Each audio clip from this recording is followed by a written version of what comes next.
On today's episode of Gathering the Kings. One of my mentors sat down with me. He's a golf nut. He actually kind of knew about the concept. And I talked to him. I showed some concepts. He's super nice, super gracious. He just looked at me and smiled. He goes, "This is great, but this is really not some place I can go see myself." So that's a nice way of saying your place sucks. And then level up. What's up, everybody? I'm Chaz Wolf, Gathering the Kings podcast. We are back on the King stage here. Billy Brown is joining me here today, my brother Billy. How we doing? Man, doing fantastic, Chaz. So excited to be here. So excited to actually have this time together with fellow King. And Yeah, I'm ready, man. Let's go.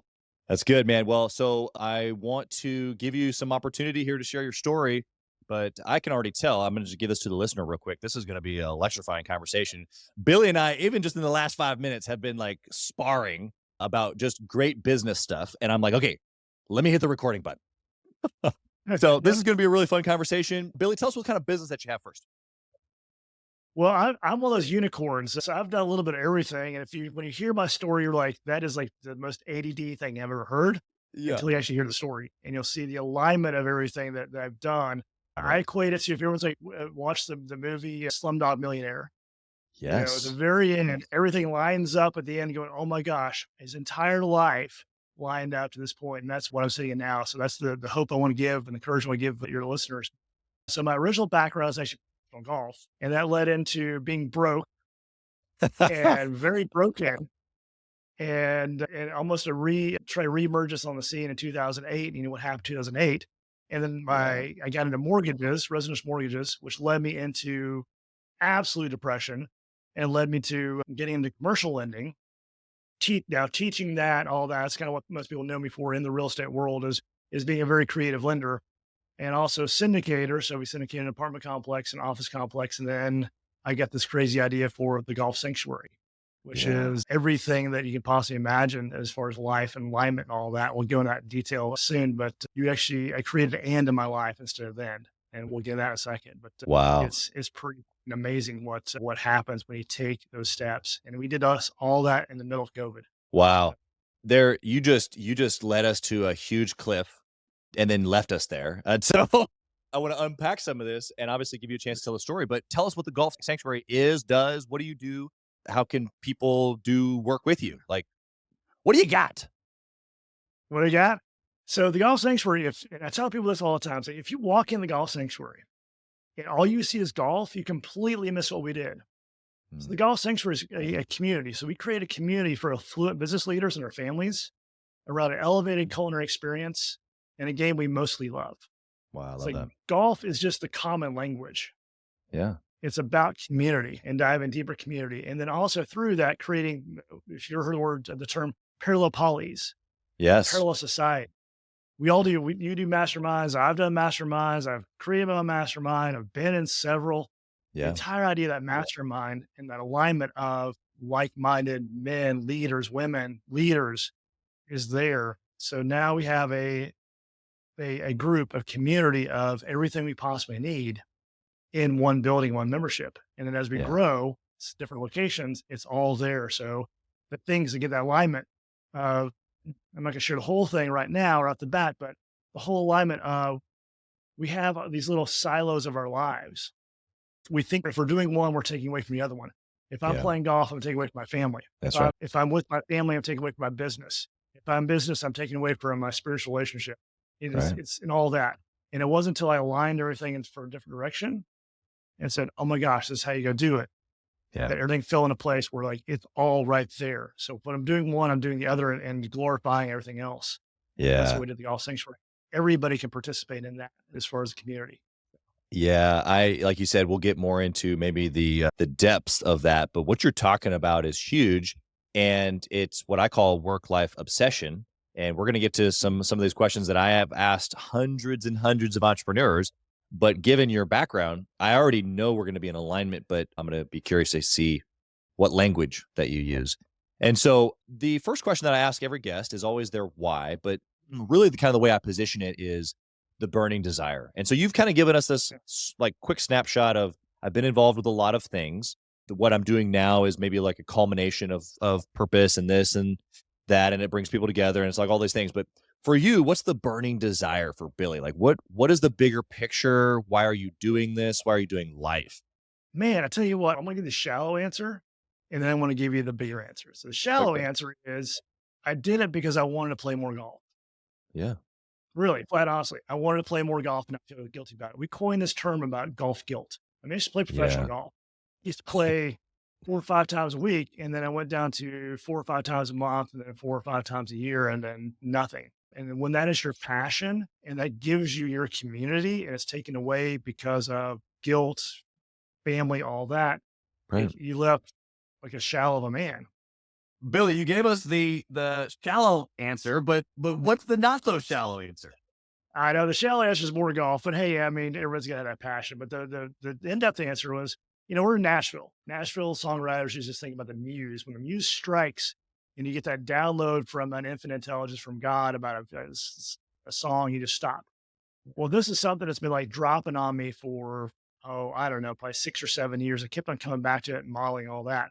Long story short, I mean, every step I took brought me 5 steps closer. And all of a sudden, it's like everyone I talked to about this idea had that same idea, but didn't take the steps. Wow. Because I took the steps, amazing things happen. So the big answer is, I mean, I'm telling you right now, this is a divine moment, a divine calling, and a divine movement of what we just created. Yeah. Because the things, and I'll share through podcasts, like the things that have happened to get the golf things where they were, is like you couldn't have scripted this thing. Yeah. I mean, you could have scripted like all the things that have happened that you thought were crap that end up being, oh my gosh, that cleared the path. Right. That actually cleared the path for us to go make this thing happen. And it's actually set us apart. So it truly is a divine calling. And again, there's a reason why we call it the sanctuary. Yeah. And, Yeah. I mean, I had a domain register before I kind of pot this back out called like a speakeasy, which is more bar model. And then when I Right. lost that one, the word, again, a download, that God tap, it's not a speakeasy, it's a sanctuary. Yeah. We need a sanctuary, especially as leaders, executives, and all that, not only for ourselves. Yeah. Well, just from what I know of Speakeasy and Sanctuary, right? Like, let's just go into this for a half second because I think it's actually super applicable to entrepreneurs everywhere. And it bases off of what you already said about kind of like everything working together in life. And I referenced work-life balance. For Gathering the Kings, it's really been, I got my family mastermind shirt on today. We just got back from Bermuda because it's about vacations. It's about vacationing with other awesome people like Billy and his family. It's about marriage. It's about parenting. We did sessions on the actual cruise and the island in Bermuda about parenting, marriage, and how that all ties into business. And it's like, okay, so I see what I'm doing. I see what you're doing. But for the listener, really what you're talking about is this wholesome perspective, because as entrepreneurs, there is no off switch, right? And it's not like I can just go down to the speakeasy, which is secretive and it's over here, whether it's my business that I treat like this, or whether that's my family that I treat like this. It's over here. It's down in a cellar. Nobody knows about it. It's dark and quiet and it's secretive, right? As opposed to when you think of a sanctuary, you think of bright lights and big windows and like this is how we do life. And this is part of who I am, my identity, my beliefs, right? So speak to some of this because I think we're putting some magical stuff here. So you get back this, the sanctuary is like, it wasn't my word. I mean, it came to me. It's a complete download. So think about it, especially in the middle of COVID. I had been working this for 7 years, maybe 8 years, maybe 9 years. I can't remember. Like it all runs together. Way pre 2019. We're trying to model it out. And my background obviously is lending, trying to financially model the thing out, make it profitable. And Right. it didn't hit me until 2019 in an opioid coma from my shoulder surgery that this is it. It made all sense.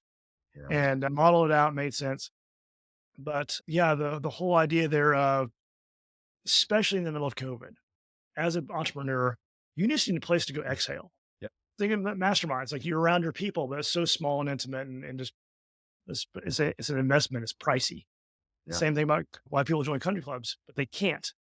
They need a common language. Yeah. For you and I, it's real estate, entrepreneurship. Right. For others, it could be something else. But to get that business community, that family community together, you need a bigger common language called golf and food.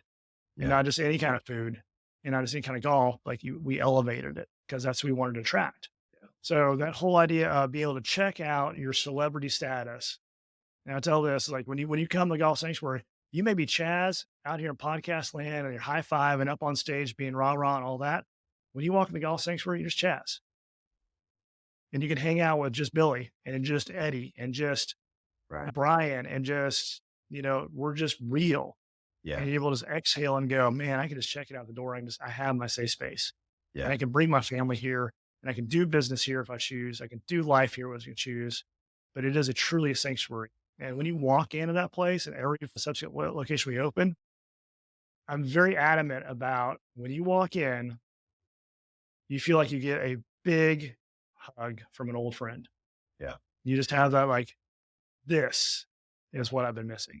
This is what I've been missing. Yeah. There's a uniqueness. It's not just community. Yes, that's a big part of it, actually, for both of us, but it's another level. It's intentionality. It's authenticity.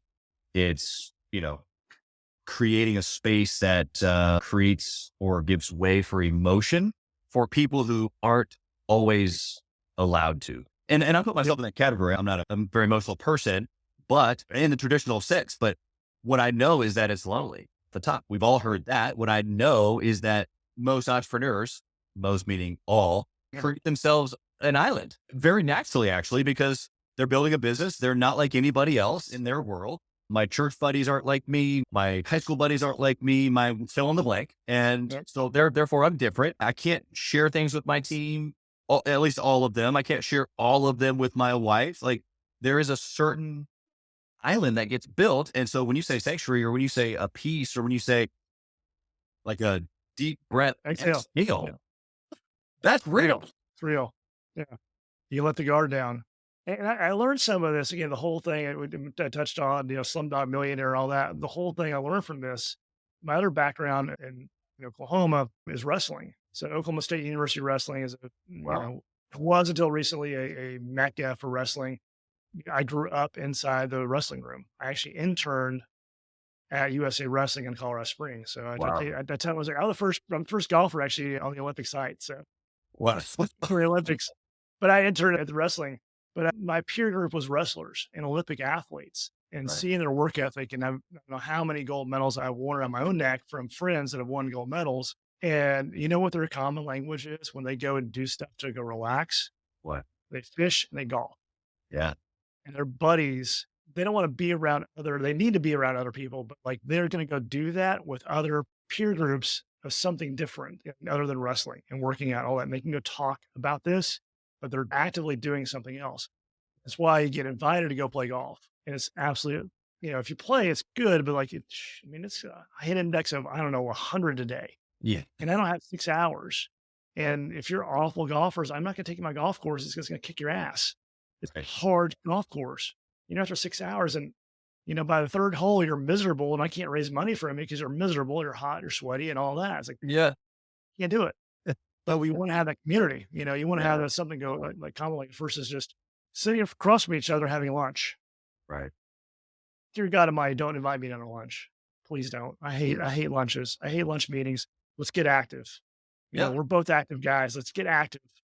Because when you do something with somebody, that's right. You share an experience, you're forever bonded. Yeah. Yeah. It's almost those exact words. We just did an in-person event in Georgia, and, we had probably 30 entrepreneurs, and some spouses were there as well. And one of the parts of the recap video that we had made, one of the entrepreneurs is like, yeah, we went on like a 6-mile hike and we did all these things, but you're talking about being active and how we bonded over the experience. And so each one of us experienced the hike differently, not only just the actual hike or the other activities that we're doing, but inside of that, we had awesome discussion points and really created some awesome moments of like people really thinking and sharing. And so people experience those things different ways. And then to be able to share it, it was almost like what you just said in like verbatim terms. Tell me just for a half second, because what we're talking about might to the listener feel a little bit woo, right? A little bit frou-frou. I mean, right? Because like we're going there and like charge the hill, and I'm definitely down. Like I get pumped up when I think about like that part of being a king, right? But the emotional intelligence of a king is also just as important. And that's really what we're talking about. Not only the emotional intelligence of like being self-aware and knowing what we need and exhale, but also surrounding ourselves with other people that value the same thing. So For that person listening right now that's feeling like having an experience together at a golf sanctuary or on a hike, Yeah, how is that beneficial to me as an entrepreneur? it is. I mean, it is the essence of what it means to be in community because the great book says, where there's two, there I am.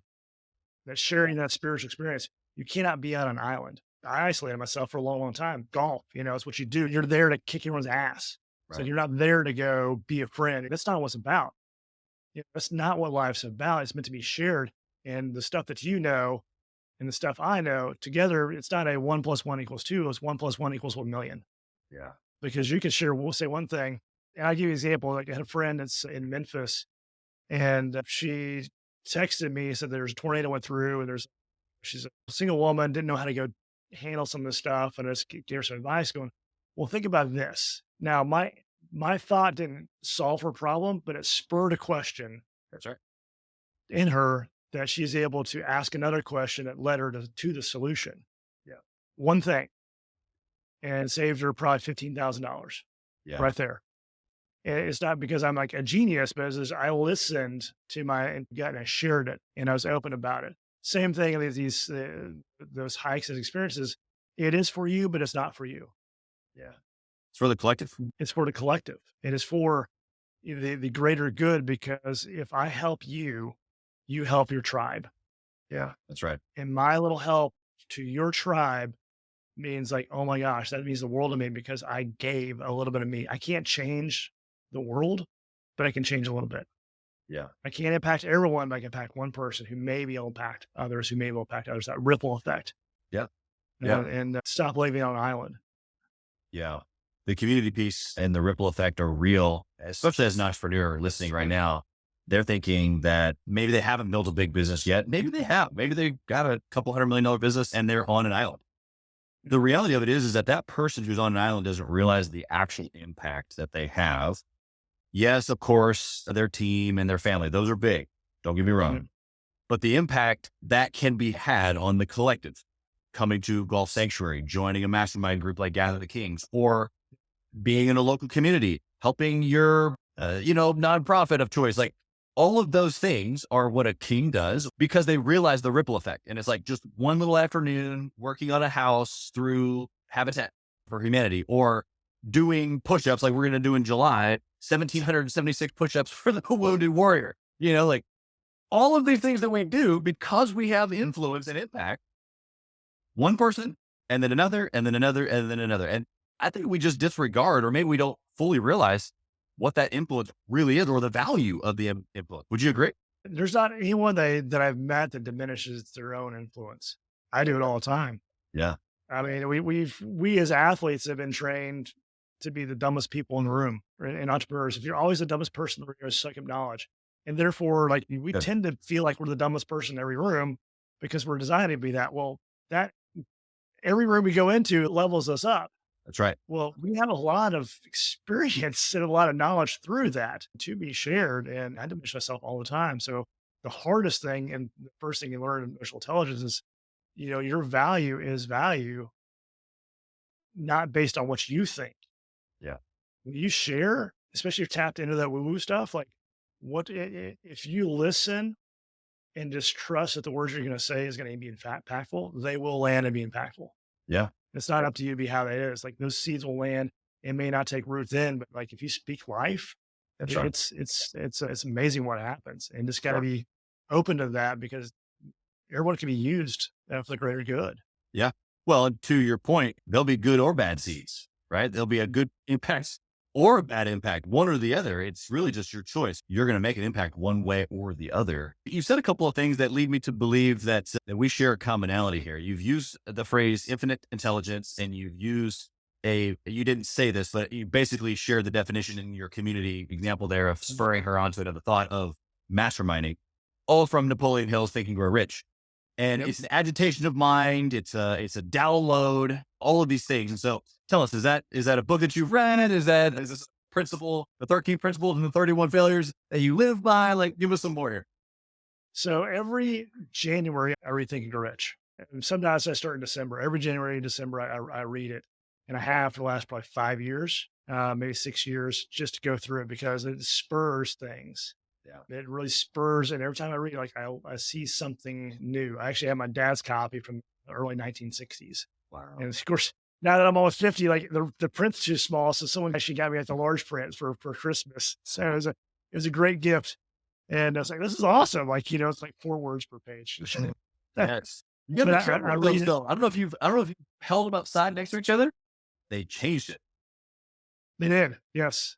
I had them side by side. So like some stuff was like, was that actually in original text or not? Some stuff is materialistic. Some stuff isn't. Yeah. To overall, but I mean, the whole idea of infinite intelligence, and dialing our radio frequencies. And you got to remember, like when that book was read, we can go down, this path about Napoleon Hill. Totally. And when that book was read, like radio waves were just coming out. Right. The stuff he's talking about now, like 100 years later, like we're doing this now. Right. We're communicating on a level through electricity Right. across the globe, Yeah. face to face. Oh. And they're already talking about that back then. And they kind of thought it was crazy. The other book was, I don't know if you read this one, Outwitting the Devil. Oh yeah. Yeah. It's a favorite. For those that have not read that one yet and may struggle with a little bit of mental health issues, read that one. That will lift your lid massively when you go read through that thing. That is just as meaty and steaky as Think and Grow Rich. Yeah. I actually had a client of mine this morning text me and ask if I had heard of that book and if I had suggested he'd read it. And I said, actually, I love the book. It's one of my favorites, but I knew how many times he's read Think and Grow Rich. I think it's maybe only once or twice. And so I actually said, don't read that one yet. Go back to Think and Grow Rich and read that one again. And so like you, I read it every September. Actually, this year I've read it a couple of times already, just because I'm in that season of like, okay, I'm really getting things that are aligned to things that I'm working on. What would be your takeaway? I mean, you've given us several already, but for the person listening right now that's heard about it, never read it, or read it once, like I did the very first time 10 or 12 years ago, and was like, what in the world is this? And I kind of like disregarded it for a few years. What would you say to that person? So I actually kind of found my own little system formula for achieving what I want through that, and through a little bit of some masterminding stuff and some, actually for shocker, I just watched The Secret first time in my life, like 6 months ago. Sure. I'm in a book with John Assaraf. I know about the law of attraction, but actually never watched it. And then watched the movie that kind of goes along with it. It's like, oh my gosh, this is so cool. So anyway, I'll boil it down to like the 3 things that I do to go achieve my goal. So one is a vision board, and you got to have it very simple. You can't have it cluttered. Yeah. And I put it on top of my TV. Now my daughter's 6 and moves it to go watch Netflix, but I have my vision board there for that. And I just keep like 4 areas that are really important to me. Everything else kind of falls in place on my vision board, but just kind of that attraction to that and seeing myself in there. Yeah. The second one is the auto suggestion. So every morning before I go work out, I read my affirmations and all that. Speaking, and I grew up in a household where words did not matter, especially as man. That's a whole other subject. But our words are powerful. Yeah, they are. The words we say and the words we don't say. Yeah. That's why there's a big call out there to silence men. Yeah. And when we stay silent, it's awful. So the silence there, not only speaking life into others, but speaking life into ourselves. That's right. And speaking what we need to hear and believe and all that, and speaking that out there to attract that. And the third thing I actually learned was pretty amazing. And it kind of reminds me of like golf too. There's a whole bunch of like golf psychology books that came out in the 90s that I read. But I actually put this down, actually did this, that our brain does not know if it actually happened or not. That's right. So I write a letter to myself, dated 12/31 of this year, 2023. Right. Gratitude with the things that I want to accomplish as if they've already happened. Or as if they've already been done. Yeah. And that freaks out your brain so bad because like, wait a minute, this hasn't happened. It's going to go to work on how it happens. It's amazing what happens when you do that. So I do those 3 things right there. And it's not perfect, but it draws everything to you. The law of attraction, so fighting for it. You're just patient. The universe is working crazily on your behalf to go achieve those things that God's put in your heart. Yeah. Yeah. There's a lot of complexity or that could come across as complexity in what we're talking about, but boiled down is what you pay attention to tends to happen and what you look for, you tend to find. And so what what Billy's given to you here as a listener, I want to encourage you that not only I've done these same things for years and years and years now, but I've been able to look back. Like I find a piece of paper and go, oh my goodness, this is something I was reading 5 years ago. And all of this is like mind blowing to the T.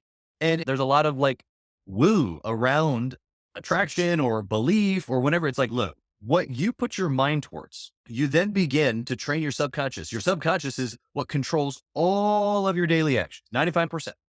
And so the way that I walked up the stairs today, the way that I pressed the record button here today with Billy, the way that I sat down in this chair, the way that I'm sitting right now with my legs crossed, like all of that is subconscious. But I can rewire how and why I do those things based on what I feed myself. In essence, that's what Billy's saying. So all the things that you just gave are super practical. I love all of them. We should just do a podcast just on this. In fact, I've had a couple of other guests where we need to do a Think and Grow Rich roundtable. Roundtable. Yeah. Yes. I'm down for that. Yep. I think that would be pretty cool. But for the listener's sake right now, I want them to be able to walk away with something practical, which is, look, identifying what you want. And yes, it can be material. It can be something physical, but it can also be conceptual, meaning peace in your home and then visualize, what does peace look like? What does it look like coming into your home and things being peaceful or quiet or harmony in between you and your wife or in your children or whatever that looks like? You can have whatever those things are in your heart that, like Billy said, that you can have. It's just a matter of articulating them in enough detail and emotion on a regular basis that your subconscious starts to take action. The emotion is the key part of it. Yeah, it really is. That's the fuel. Hey, Chaz Wolf here. As many of you know, I have been on an absolute mission to help entrepreneurs from all across the country in many different industries level up their game and grow their business and intentionally connect with other entrepreneurs. We do that obviously through the podcast, but we also have a peer-to-peer mastermind group specifically for 7 to 9-figure business owners. We are bringing some of the best and most successful entrepreneurs and minds together in a regular and a super intentional way to not only grow our network, but to be able to leverage. And at a certain point in business, success becomes about leverage, leveraging time, leveraging resources, leveraging key relationships. This is exactly what we're doing inside of the peer-to-peer mastermind group called Gathering the Kings, specifically for 7 to 9-figure business owners. So if that's you, if you're ready to level up your 7 to 9-figure business even to the next level and get around other big hitters just like you, I want you to go to gatheringthekings.com, fill out a short application, and it'll come to an application call with me, and I want to chat with you to see if it might be a good fit. Talk soon. To keep us moving here, because I really want to keep going on Think and Grow Rich, but for the sake of this show, let's not. I want to know the good decision that you made. So you built a wonderful place called Golf Sanctuary, and we've talked about all the benefits and the just incredible impact that you're having. But I want to know the good decision practically inside of building it that's led to a lot of your success. Oh, that's a good question. The good decision. Wow. It's just, being faithful. Because everyone has ideas. Yeah. I'll tell you this, and this is where we get a little deeper on it. I'm sorry, we'll go as deep as you want to go, Chaz. But so 2019, things were rocking, absolutely rocking. I actually left my W-2 job to go on my own and had like everything lined up, do the lending. Things were looking great. With some masterminds talked about this is like sitting on my heart. And of course, people don't understand what the hell I was talking about. I was like, whatever. You talk about lending, we can understand that. But like golf sanctuary, what is that conceptually? And I couldn't really formulate it. Yeah. But figured it out. And in March of 2020, we had a lunch and learn scheduled. So I had like 25 people RSVP, early March. That didn't happen. 2 days. Yeah, well, wait, it was actually before all this. So hold on. Okay. So 2 days before, driving home with Tzatziki's, and we got T-boned. So hit my daughter's side, destroyed the car. Next day was a tornado in East Nashville, killed 22 people. And I lost 20 people who were going to come because like they had real estate, they had helping or whatever. Yeah. It's like, okay, well, the people showed up and honored, like, thank you for coming. Let's talk through this. It went pretty good. The weekend after that, another storm came through and took out our power and all our food for 4 days. Wow. The week after that started COVID. Yeah. I was on a podcast and I had a suspicion capital markets were going to shut down, but I texted all my lenders and it was a podcast virtually, obviously. It was like, hey, is this program I'm talking about still available? And I said, yes, yes, yes. Stu said no. And I'm in the middle of the podcast to talk to, 150, 200 people. And I get a text message going, capital markets are shut down. I lost $250,000 in commissions just like that. Wow. And then you know what? The hell just broke loose after that. And after that, you're like, what just happened? Yeah. Like, what literally just happened? I have this great, I think things are going great. And then like the world just went. Yep. And I was married at the time. Well, my then wife and now ex, we're still on great terms. But you know, we're just sitting there talking. I was getting real, and I almost went to a little pity party. And then I said, "F it." I said, "I'm going down. I'm going down swinging. We're going forward to golf sanctuary." And it's like because by then my hunch told me that by the time we got something up and running, we'd be on that backside of this thing where everyone else would pause. Right. And I also knew the companies that grew out of the Great Depression. Yeah. I knew Yeah. that history from the stuff that we read in, I think, Neuro Rich and others. Like those seeds, the smallest companies that grew in that and grew roots deep, Right. flourished when it's time to flourish. Yeah. So we went forward with it. And all of a sudden, everything like opened up. I mean, that faithfulness, that great decision, that faithfulness to take that next step was amazing. It was hard as hell. God, it was hard as hell. Yeah. But we took the steps and we're reaping the rewards right. Yeah. That you gave a great picture there. I don't want to dissect it too much. The story kind of did it on its own, but the thing for the listener here is that we all have these moments, and actually we have them repeatedly to go in again and again, all in, actually, not in, but all in. And so I appreciate you sharing that. I'm sure that moment was like extremely vulnerable. And like you said, it was like a little bit of a pity party. And then you kind of just said, you know what, here's what we're doing. And if we're referencing back to Thinking Grow Rich, that was your definiteness of purpose. It was like clear as day, boom, I've decided. And that's what the listener can take away from this scenario is that when you've decided something, it is, unless you don't believe it. But a lot of times, if you can couple, that's where that emotion comes in. If you can couple the belief or the emotion with the decision, it's just a matter of time. And so that's kind of in essence the approach you took was, I don't know how things are going to shake out. I'm going to build this thing. Well, hopefully we're going to catch the back end of this, which you did. And so great job on the hunch there. But man, it's not always easy. And definitely in that moment where you're just like, we're going to do this, but I don't have a clue what it looks like. No, there's that faithfulness. The faith is like, I knew, you just know. I mean, I don't know what else, like you just know, I have complete faith that that next step was going to be lined out because what it says, you know, like you will make your path straight, flat. I mean, not necessarily like easy, but Yeah. you know, he'll take you just take one step, the next step will reveal to you. That's all again, back to the stuff we know about chasing dreams and goals, all that. All you do is take one step towards that and go. And the one thing I want to say about the decision, and this goes back to my ex as well, and give her complete credit for this. She says this often. Is it a thought or is it a decision? Thoughts come and go. Decisions are powerful. Yeah. Wow. When you make that decision, you know, it's amazing how the universe conspires in your favor. Yeah, it's true. All right. Well, what about a bad decision that you made that you can look back on and go, So kind of referencing like Robert Kiyosaki, you know, he says there's three sides of the coin. There's the heads, the tails, and on top. And there's no good, no bad. right. You know, so everything works in our favor. And so there's decisions that I made that did not work out. Yeah. Give us one of those. Actually, here's one right here. You'll like this one. The decision to start small. This actually is more applicable. Real estate investors, start small, start a single family home, work your way up, learn.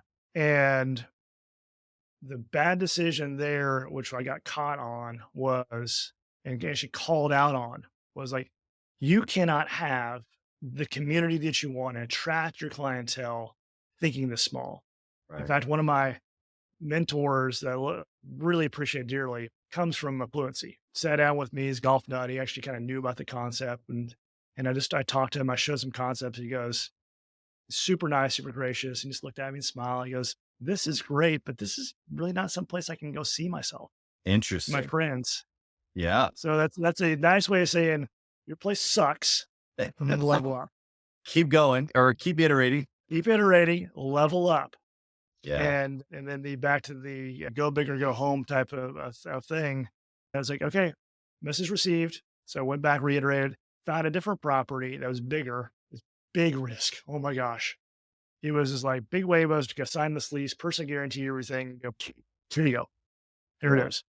We're going to go do this and then bring on the team. And yeah, fortunately, I got a CEO that's fantastic and call him a co-founder because he took my concept and elevated 1,000-fold.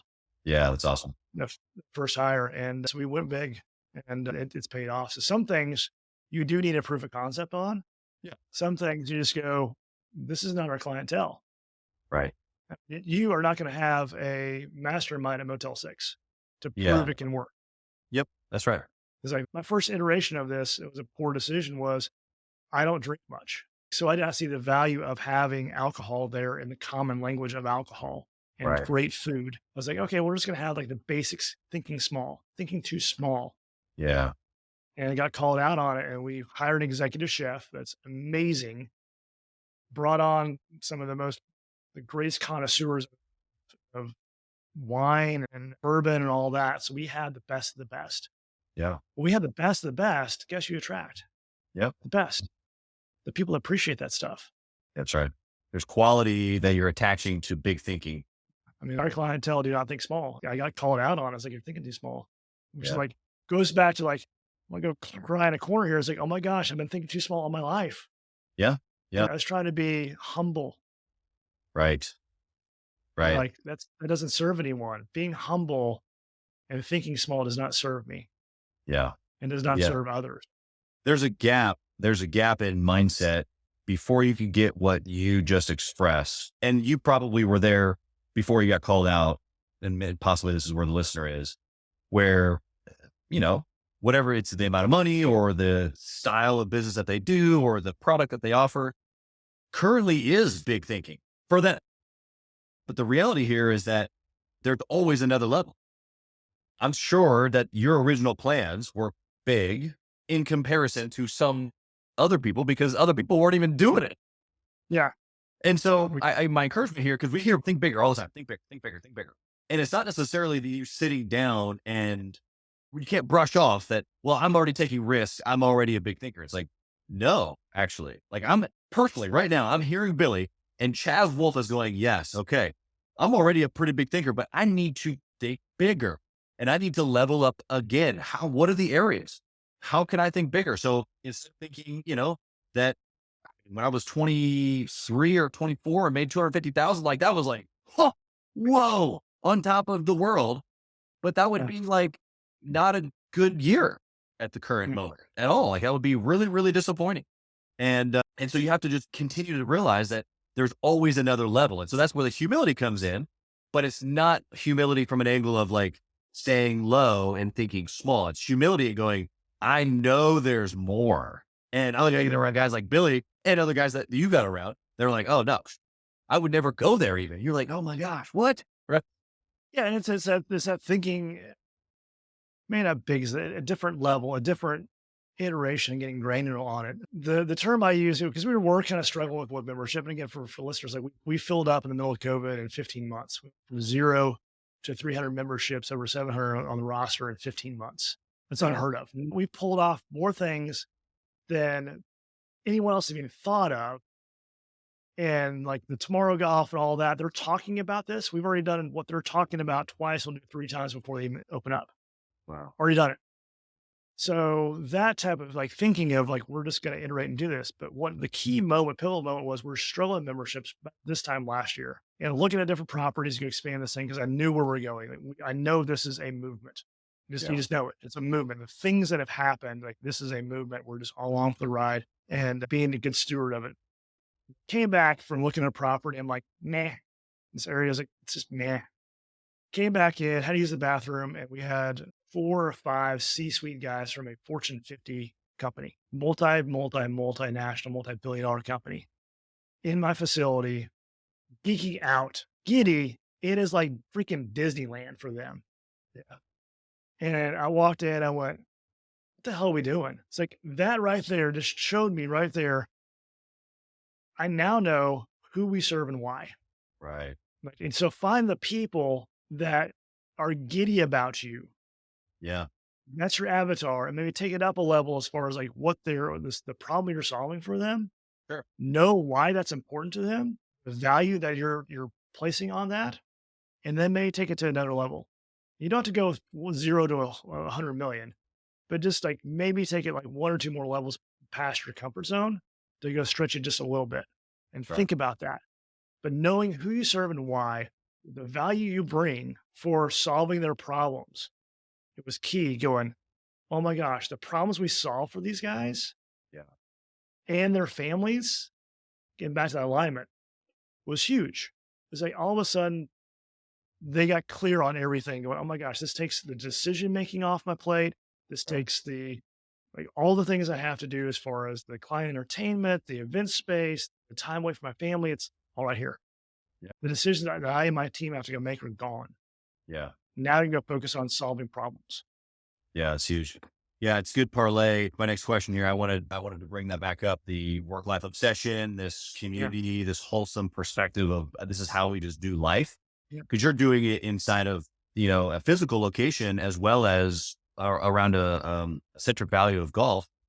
What does that mean for you first? And then I want you to be able to express to some of your clients that how have you been able to obsess about family and life as well as work at the same time? And then give that same picture for your clients inside of your business. Oh, we're all obsessed. I mean, every entrepreneur is obsessed. If you're not obsessed, you're not an entrepreneur. You have to be obsessed. Yeah. But that obsession of especially the good guys, we want to serve everybody at a high level all at once and can't. Right. That hurts. Yeah. I'm trying to be a great family man, trying to be a great dad, great leader, great money raiser, great, protect my health, all that. Damn, it's hard. Yeah. But you got to obsess over it, and there's some sacrifice you got to make. Yeah. But man, that obsession it's where the alignment comes. You got to find some things that align with you. One of the great things I saw from a friend was he's a cheap person because he's a real estate investor. Like that's what you do. And he goes, I'm trying to portray myself as to go raise money, and I'm out here working at the $25 gym. It's like, what am I doing? It's like my people I need to interact with, that community I need to be with, is not here. That it's a lifetime. Right. So we joined Lifetime, and I don't know how much money he'd raised there because he started getting into that community. Yeah. He put them aside and said, that's a value for me. That's a trade-off for me. Like, well, if I need to get there, like this is not serving me. Right. So those are the things as far as the obsession is like questioning the things in your life. Like, is it serving me and serving my goals, or is it preventing me from achieving them? Yeah. And those values, and really keeping it simple on the four things. Like, I don't, when I sat down, I did my goals and vision and all that. And I actually had a couple of days, just literally sat down with like 4 or 5 pieces of paper in my house on my couch and just downloaded everything. I was like, what is important? The things I wanted to go do, the things I want to go do with my daughter and still on her. And I got these papers everywhere, write it down, come back, rewrite it, define it. And then it comes down to like the most important things. It takes 4 or 5 hours That's right. over a couple of days, but then it really becomes obsessive over like, that's clarity. What is the most important things for me? It's like, I can go spend my time on. Some stuff's frivolous. Some stuff's like, oh my gosh, like this provides complete clarity for my life. And now I can obsess over that and say no. Darren Hardy has a great quote is that he uses for his life. Everything's a no until it's a hell freaking yes. Yeah. It's good. But you got to know what your hell freaking yes is. Yep. That's the key. That's right.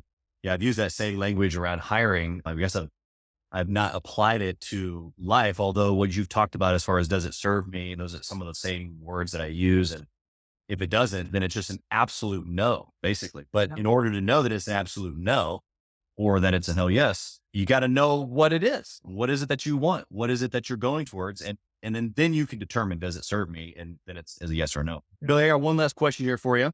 I want to know if you had the opportunity to reach back into time and whisper in that younger Billy's ear, what would you say? Oh, we do not have, that's a whole episode right there, man. That commercial intelligence, man, there's some deep places I can go on this one. Belief is one. Yeah. What would you say? Just the word belief, or what would you give some structure to that? What would you say? This is a tough one because I can literally go down a rabbit hole because I've been thinking about this a lot of the lies that I embraced growing up. Yeah. And that may be one of the things is like this thing is like, don't embrace the lies. Yeah. Do not embrace the lies. Do not, in that word embrace, like you bring into yourself other people's lies from a church community, from people that I don't know where they are now, but they had so much weight on my life. Right. That I took in their beliefs, and their beliefs were mine for many, many, many years and decades. And that scarred me and kept me from serving others and achieving my greatness. Yeah. And it's still, I'm just now getting out of that. So that's like, don't embrace the lies. So know what truth is, know what your truth is, know the truth about the value you bring, even though you don't think that you're being there, is like, it's all going to work out. Yeah. Yeah. I can tell from your answer there that you're right. We could probably go a little ways, but appreciate the pretty clear answer. I think that one word belief is really what keeps people. And I even told you that before we hit the record button here. I want to transfer courage. Courage and belief are very similar in that way, where it's like, I want the listener to hear what you just said and go, okay, what are those things that I believe that maybe I don't really believe, but they're on me, and I'm living underneath that belief simply just because I haven't clarified what it is that I actually believe. And so those are deep work conversations, and I appreciate your ignition to the listener to go explore those things. How can we find you? So number one, where are you located physically? Maybe somebody's listening who wants to come visit, or maybe they're in the area, they want to become a member. And then also, how can we connect with you as an entrepreneur? Yeah. So I'm actually in Nashville, Tennessee. We got a little bit going on here. 2/3 of the country's moving here because it's a pretty cool place. I just have a website that kind of is an aggregator of everything that I've got. So connect with me. It's billybrown.me. And they can learn about my lending company, learn about the golf sanctuary, and maybe some link to podcast on there and all that. That's the place that's like, hey, fill out a form. We can talk about what do you want to go be, do, and golf sanctuary, whatever. Golf sanctuary one, if you're actually a golfer and an entrepreneur in this area, or it's the golfsanctuary.com. And we are growing nationwide. So we just released a big capital raise. So maybe come to a city near you. That's awesome. Well, you've been incredible. Thank you for giving just straight experience and knowledge and raw emotion. We appreciate the story and insight. We wish you nothing but blessing and success and all the things that you have your hand to. It sounds like you're already pretty set and determined. So we already know how it's going to turn out. It's amazing. I appreciate the conversation. And I know this is not the last one we're going to have. That's right. Absolutely. Thank you for listening to Gathering the Kings today. I hope that you were able to pull out a few nuggets to go apply into your business right away.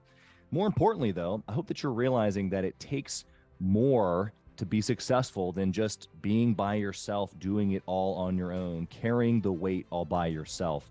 What I have realized, not only in my own journey from multiple businesses and multiple different industries, and now interviewing over 200 or 300 other very successful 7, 8, and 9-figure business owners, is that it's tough to do it alone. And so Gathering the Kings exists to bring together successful entrepreneurs. In fact, we are putting together 1,000 kings, specifically who are grateful but not done. We're intentionally assembling kings who fight tooth and nail for their business, family, and communities. And here's what we believe, that in the pursuit of excellence in those areas, that it ignites within us the responsibility to govern power and forge a lasting legacy. So if that relates and resonates with you, and you know that you need people around you, sharp, qualified, other very successful business owners, I want you to go to gatheringthekings.com. I want you to take a look at what we're doing and see if it makes sense for you to be part of our pursuit to 1,000 kings. Talk soon.